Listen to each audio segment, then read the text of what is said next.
बंजारा हिल police ने एक इत्तला मिलने पर रोड नंबर 1 बंजारा हिल में बजाज इलेक्ट्रॉनिक शोरूम के रूबरू धूलपेट के रहने वाले दो अफराद विवेक सिंह और राहुल सिंह को गांजा फरोख्त करते हुए गिरफ्तार कर लिया। उनके कब्जे से 2 किलो गांजा, एक होंडा एक्टिवा बाइक और सेलफोन भी बरामद किए गए। इंस्पेक्टर शिवाचंद्र की निगरानी में डिटेक्टिव इंस्पेक्टर हफीजुद्दीन ने यह कार्रवाई की। कल शाम में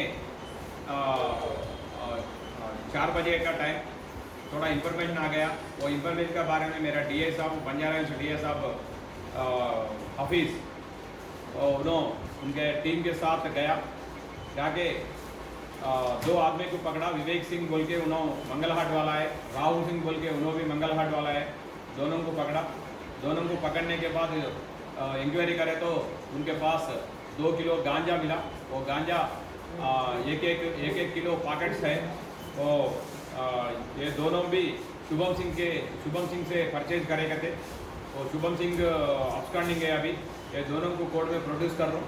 ये शुभम सिंह के लिए टीम बना दूँ, टीम बन के वो टीम को भी भेजा दे दूँ। ये आज ये दोनों को विवेक सिंह, राहुल सिंह को कोर्ट में प्रोड्यूस करने का NDPS गांजा केस में कोर्ट में प्रोड्यूस कर दूँ।